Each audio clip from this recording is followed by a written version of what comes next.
ഇന്നലെ രാത്രി 10 മണിയോടുകൂടിയാണ് ഈ പറയുന്ന ചെറുകുന്ന് പുന്നച്ചേരിയിൽ അപകടം നടക്കുന്നത്. അതായത് ഈ കണ്ണൂർ ഭാഗത്തു നിന്നും കാസർഗോഡ് ഭാഗത്തേക്ക് വന്ന കാറും ഒപ്പം തന്നെ കാസർഗോഡ് ഭാഗത്തു നിന്നും കണ്ണൂർ ഭാഗത്തേക്ക് വന്ന ലോറിയും തമ്മിൽ കൂട്ടിയിടിച്ചാണ് ഈ അപകടമുണ്ടായത്. നമുക്ക് ഈ ദൃശ്യങ്ങൾ കണ്ടാൽ മനസ്സിലാകും. ഈ കാറിൽ സഞ്ചരിച്ച 5 പേരാണ് മരിച്ചത്. അതായത് ഒരേ കുടുംബത്തിലെ ആളുകളാണ് മരണപ്പെട്ടതെന്നാണ് ഏറ്റവും പ്രധാനപ്പെട്ട കാര്യം. ഈ ദൃശ്യങ്ങൾ കാണുമ്പോൾ നമ്മൾ മനസ്സിലാക്കും ഈ കാർ പൂർണ്ണമായും തകർന്നിട്ടുണ്ട്. അതിന് കാരണം ഏതെങ്കിലും വശം നമുക്ക് നല്ല രീതിയിൽ കാണാൻ കഴിയുന്നില്ല. പൂർണ്ണമായും അതിൻ്റെ എല്ലാ ഭാഗങ്ങളും തകർന്നിട്ടുണ്ട്. അത്ര വലിയ രീതിയിലുള്ള അപകടം തന്നെയാണ് നടന്നിരിക്കുന്നത്. ഈ കുടുംബം നമ്മൾക്കറിയാം. ഈ കുടുംബം കോഴിക്കോട് പോയി തിരിച്ചു വരുന്ന വഴിയിലാണ് ഈ അപകടം നടന്നത്. ഏതായാലും മരിച്ചവരുടെ മൃതദേഹം ഇപ്പോൾ പരിയാരം മെഡിക്കൽ കോളേജ് ആശുപത്രിയിലാണ് സൂക്ഷിച്ചിട്ടുള്ളത്. അതിനുശേഷം നടപടികളൊക്കെ തന്നെ പൂർത്തിയാക്കിയ ശേഷമായിരിക്കും സംസ്കാരം അടക്കമുള്ള കാര്യങ്ങളിലേക്ക് പോകുക. ഏതായാലും എയർ ബാഗ് ഒന്നും ഈ വണ്ടിയിൽ നമുക്ക് സാധാരണഗതിയിൽ എയർ ബാഗ് ഉണ്ടാകും. പക്ഷേ ഇത് കുറച്ച് പഴയ വാഹനമാണ്. ഒരു 15 വർഷത്തെ പഴക്കമുണ്ട് എന്നതാണ് നമുക്ക് ഈ വാഹനം കാണുമ്പോൾ മനസ്സിലാക്കുന്നത്. അതുകൊണ്ട് എയർ ബാഗ് ഒന്നും തന്നെ ഉണ്ടായിരുന്നില്ല. പൂർണ്ണമായും പൊടിഞ്ഞു പോയി ഈ വാഹനം എന്ന് നമുക്ക് ഒറ്റക്കാഴ്ചയിൽ പറയാൻ കഴിയും. അപ്പോൾ 2 ലോറിയിൽ ഇടിച്ചിട്ടുണ്ട്. ഒന്ന് ഓവർടേക്ക് ചെയ്ത സമയത്ത് ഒരു ലോറിയിൽ ഇടിച്ചു, പിന്നീട് അത് കറങ്ങിത്തിരിഞ്ഞ് മറ്റൊരു ലോറിയിലും ഇടിച്ചു. അങ്ങനെ തലകീഴായി മറിഞ്ഞിട്ടുമുണ്ട്. അങ്ങനെയാണ് ഇത്ര വലിയ അപകടം സംഭവിച്ചിട്ടുള്ളത്.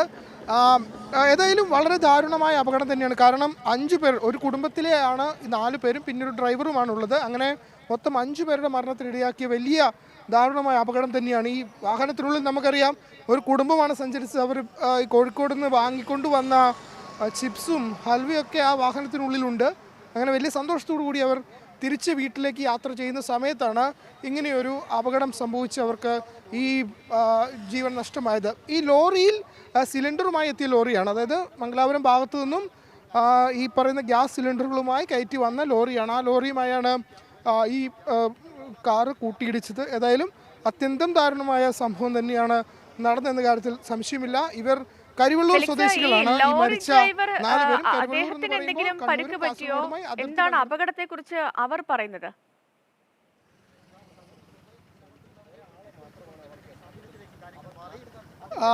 ലോറി ഡ്രൈവർക്ക് വലിയ രീതിയിലുള്ള പരിക്കുകളൊന്നും തന്നെ സംഭവിച്ചിട്ടില്ല. കാരണം ലോറി ഡ്രൈവർ സൈഡിലേക്ക് മാറ്റിയിരുന്നു. ആ സമയത്താണ് ഈ ഇടി നടന്നത്. അതുകൊണ്ട് അദ്ദേഹത്തിന് വലിയ രീതിയിലുള്ള പരിക്കുകളൊന്നും ഈ ലോറി ഡ്രൈവർക്ക് പറ്റിയിട്ടില്ല എന്നതാണ് നമുക്ക് മനസ്സിലാക്കാൻ കഴിയുന്നത്. ആരുടെ അശ്രദ്ധയാണ് ഈ അപകടത്തിനൊക്കെ കാരണം, അല്ലെങ്കിൽ അപകടത്തിന് കാരണമാക്കിയതെന്ന് സംബന്ധിച്ചൊന്നും ഇപ്പോൾ വലിയ വ്യക്തത നമുക്ക് ലഭിച്ചിട്ടില്ല. എന്താണെങ്കിലും ഒരു വലിയ അപകടം തന്നെ സംഭവിക്കുന്നു. അതിൽ 5 പേർക്ക് ജീവൻ നഷ്ടമാകുന്നു എന്നതാണ് ഏറ്റവും സങ്കടകരമായ വസ്തുത. 2 ലോറിയിൽ ഇടിച്ച് ആണ് ശേഷം കറങ്ങിത്തിരിഞ്ഞാണ് മറ്റൊരു ലോറിയിലേക്ക് വന്നിടിക്കുന്നത്. അങ്ങനെയാണ് ഈ അപകടത്തിൻ്റെ ആഘാതം ഇത്ര രീതിയിൽ വർദ്ധിക്കാനൊരു കാരണമാക്കിയത്. ഏതായാലും പോലീസ് ഒക്കെ അവിടെ സംഭവ സ്ഥലത്തെത്തിയെങ്കിലും ഈ വാഹനത്തിനുള്ളിൽ പരിക്കേറ്റവരെ പുറത്തെത്തിക്കാൻ വളരെയധികം കഷ്ടപ്പെട്ടു എന്നതാണ്. ഒരാളെ മാത്രമാണ് കൃത്യമായി പുറത്തേക്ക് എത്തിക്കാൻ കഴിഞ്ഞത്. എന്നാൽ പിന്നീട് ഫയർഫോഴ്സ് എത്തിയിട്ടും അരമണിക്കൂർ സമയമെടുത്തു. കാരണം ഈ വാഹനം വെട്ടിപ്പൊളിച്ച് ഇതിൻ്റെ ഉള്ളിൽ നിന്ന് ആളുകൾ എടുക്കാൻ ഏതാണ്ട് അരമണിക്കൂർ സമയമെടുത്തു. അത്രയും കഷ്ടപ്പെട്ട് ബുദ്ധിമുട്ടിയാണ് ഈ ആളുകളൊക്കെ തന്നെ പുറത്തേക്ക് എടുക്കാൻ കഴിഞ്ഞത് എന്നതാണ്. ഏതായാലും വളരെ ദാരുണമായ അപകടം തന്നെ. ഒരു കുടുംബത്തിലെ 4 പേർക്ക് നഷ്ടമാകുന്നു. അങ്ങനെ അതായത് ഇപ്പോൾ ഈ രക്ഷാപ്രവർത്തനത്തിനായിട്ട് അധികൃതർ എത്താൻ, ഫയർഫോഴ്സ് എത്താൻ വൈകിയത് കൊണ്ടാണ് 5 പേരുടെയും ജീവൻ നഷ്ടപ്പെട്ടത്. ആ രീതിയിലൊക്കെ എന്തെങ്കിലും തരത്തിലുള്ള ഒരു ആക്ഷേപമൊക്കെ ഉയരുന്നുണ്ടോ? അതോ തൽക്ഷണം മരിക്കുകയായിരുന്നോ ഇവര്?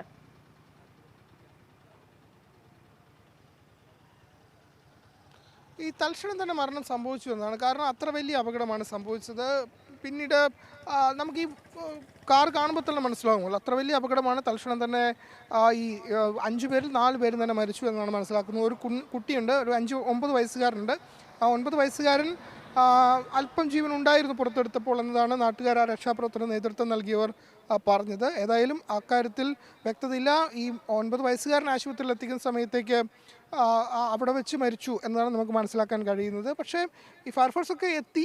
പക്ഷേ ഇത് ഈ വാഹനത്തിനുള്ളിൽ നിന്ന് പുറത്തേക്ക് എടുക്കുക എന്നത് വലിയ ബുദ്ധിമുട്ടേറിയ ഒന്ന് തന്നെയായി മാറി. കാരണം അത്ര വലിയ അപകടം തന്നെയാണ് നടന്നത്. അത്ര വലിയ അപകടത്തിൽ ഈ വാഹനം പൂർണ്ണമായും തകർന്നു പോയി. അങ്ങനെ ഇതിൻ്റെ ഉള്ളിൽ നിന്ന് ആളുകളെ പുറത്തേക്ക് എടുക്കുക എന്നത് വളരെ ബുദ്ധിമുട്ട് ഏറിയതായിരുന്നു. അതുകൊണ്ട് നാട്ടുകാരെ കൊണ്ടൊന്നും സാധിച്ചില്ല. അരമണിക്കൂറേറെ നേരം പരിശ്രമിച്ചിട്ടാണ് ഫയർഫോഴ്സിന് പോലും ഇതിനുള്ളിൽ നിന്ന് മുഴുവൻ ആളുകളെയും പുറത്തേക്ക് എടുക്കാൻ കഴിഞ്ഞത് എന്നതാണ്. ഏതായാലും വളരെ സങ്കടകരമായ ഒന്ന് തന്നെയാണ്. ഈ കാറിന് ഒരു 15 വർഷത്തിലേറെ പഴക്കമുണ്ട് എന്നതാണ് നമുക്ക് കാഴ്ചയിൽ മനസ്സിലാക്കാൻ കഴിയുന്നത്. തലശ്ശേരി രജിസ്ട്രേഷൻ വാഹനമാണ്. പക്ഷേ ഇത് കുറച്ച് പഴയ വാഹനമായതുകൊണ്ടാകാം എയർ ബാഗ് അങ്ങനത്തെ സംവിധാനങ്ങളൊന്നും തന്നെ നമുക്ക് ഈ വാഹനത്തിനുള്ളിൽ കാണാൻ കഴിയുന്നുമില്ല. ഏതായാലും വളരെ ദാരുണമായ അപകടം തന്നെ സംഭവിക്കുന്നു. ഒരു കുടുംബത്തിലെ 4 പേർക്ക് പിന്നെ ഡ്രൈവർക്കുമാണ് ജീവൻ നഷ്ടമാകുന്നത്. നമ്മൾ മനസ്സിലാക്കുന്നതനുസരിച്ച് ഈ കാറ് ഒരു ലോറിയെ ഓവർടേക്ക് ചെയ്തു പോകുന്ന സമയത്ത് ആ ലോറിയിൽ ഈ കാർ തട്ടുന്നു. പിന്നീട് ഈ കാർ വട്ടം കറങ്ങി മറ്റൊരു ലോറിയിൽ വന്നിടിക്കുന്നു. അങ്ങനെയാണ് ഈ അപകടം സംഭവിച്ചിരിക്കുന്നത്. ഏതായാലും ഇവർ വലിയ സന്തോഷത്തോടെ മകനെ ഈ കോഴിക്കോടെ ഒരു ഹോസ്റ്റലാക്കി തിരിച്ചു വരുന്ന വഴിക്കാണ് ഈ അപകടം സംഭവിച്ചത്. ഫെലിക്സ്, ഈ മരിച്ചവരുടെ ബന്ധുക്കൾ അവര് ഈ സ്ഥലത്തെത്തിയിട്ടുണ്ട്. പോലീസ് സ്റ്റേഷനിൽ അടക്കം എത്തുകയും മൃതദേഹം ഏറ്റുവാങ്ങുന്ന ആ നടപടിക്രമങ്ങൾക്കൊക്കെ എപ്പോഴാകും തുടക്കമാകുക?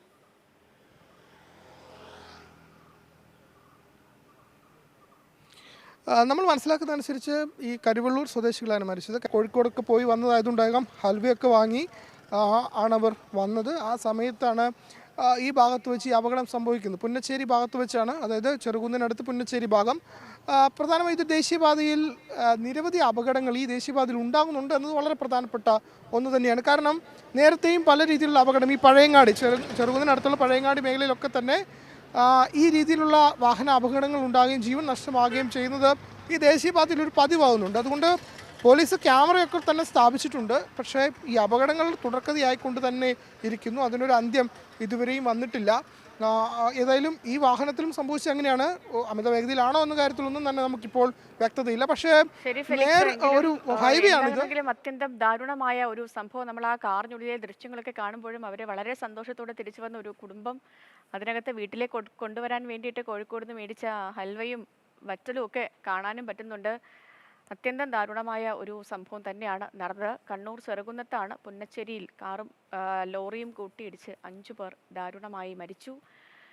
ഇവരുടെയൊക്കെ മൃതദേഹം ആശുപത്രി മോർച്ചറിയിലേക്ക് മാറ്റിയിട്ടുണ്ട്. ബന്ധുക്കളൊക്കെ എത്തിയിട്ടുണ്ട്. അതിനൊക്കെ ഇനി കുറച്ചും കൂടി കഴിഞ്ഞതിനൊക്കെ ശേഷമാകും മൃതദേഹം ഏറ്റുവാങ്ങുന്ന നടപടിക്രമങ്ങളിലേക്കൊക്കെ പോവുക.